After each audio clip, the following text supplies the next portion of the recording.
I want to build a new bug out moto van. Let's go for a ride.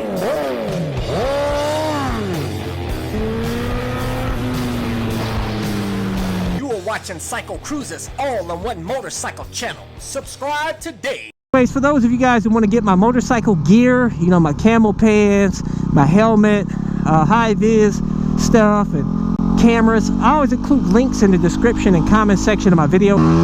Yeah, my little WR 250, oh baby, have a good old time out here. Yeah, baby. Hey, what we got going on around here? But anyways, yeah, man, I've been thinking about it. I'm like, dude, I gotta build a new bug out moto van, man. A more awesome bug out moto van 3.0, 4x4 bug out moto van. How about that? That sound awesome or what?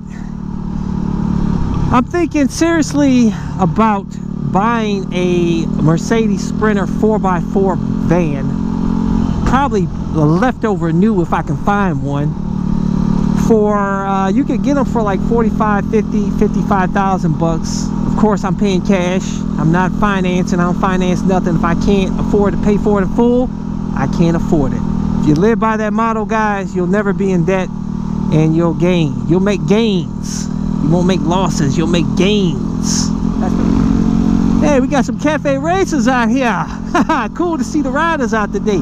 I figured I'd spend no more than probably about 10,000 max, 15,000 max for mods on the van. So that put the van probably about like $65,000. But you know what?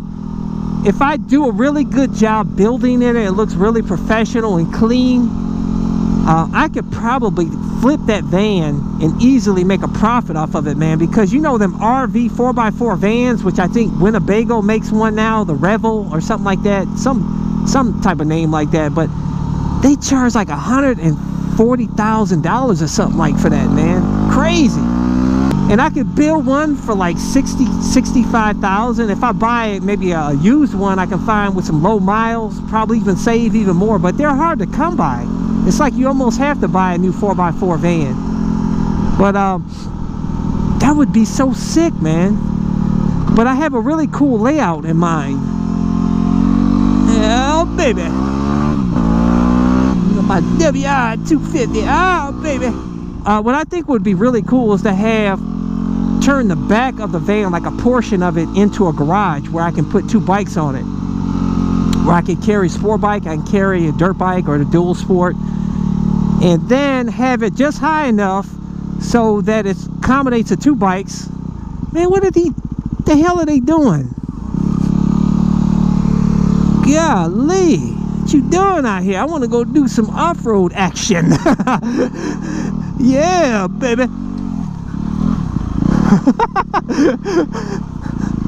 I hope I don't get stuck out here, man. Woo! Damn, boy, these DOT knobbies. I've never been back here, by the way, guys. That's what I love. Oh, let that not be a swamp or something.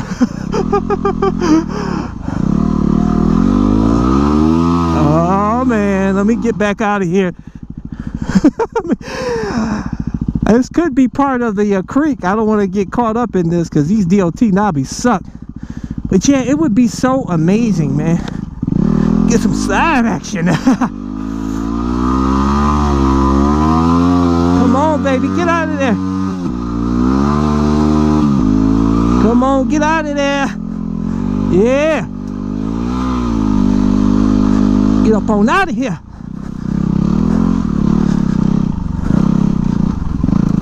Oh,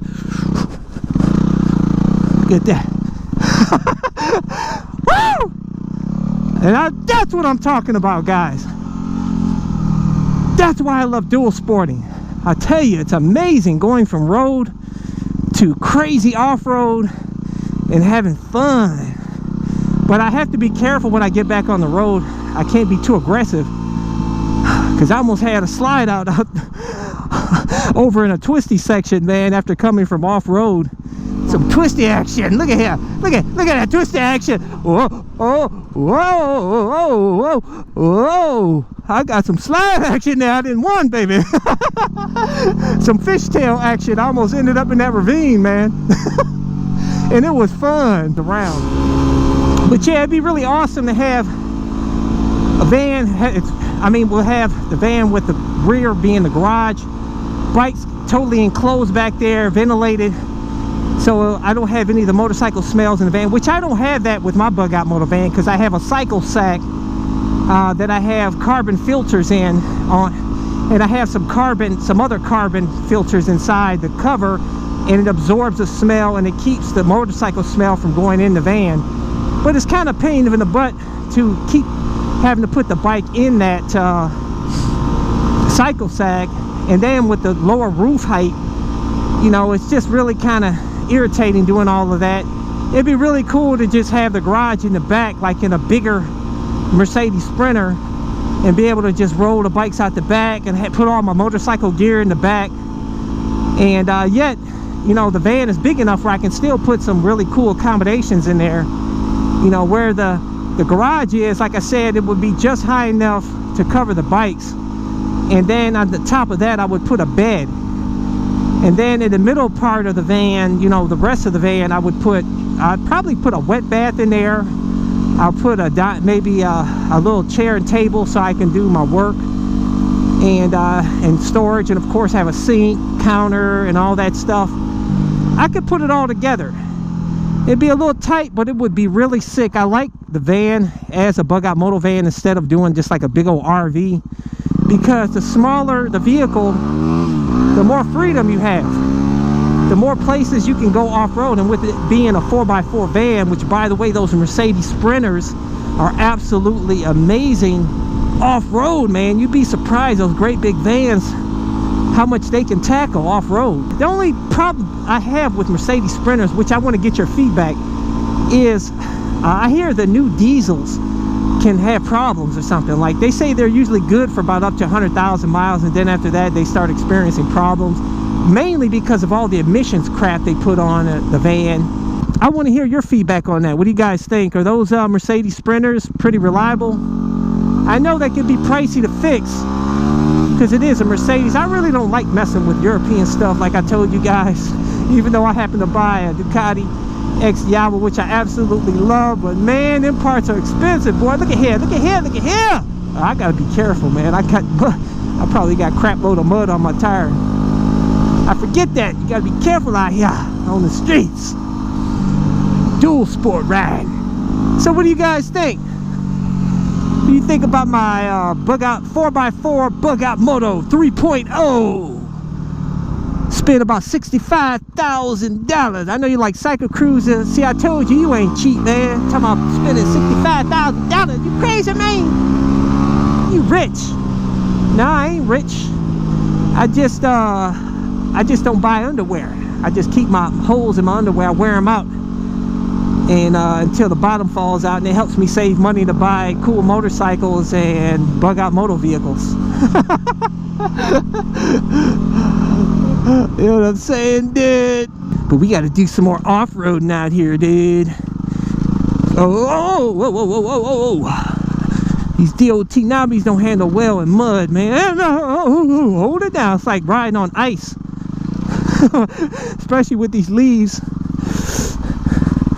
I love dual sporting. I love it. It is the life. This is my bug out motorcycle, and I love it. I love it. Trip through the woods. I tell you guys, it's really amazing. But man, it sure does look soggy, boy. I'm gonna get out of here. I love the dual sport life. We gotta cross some. A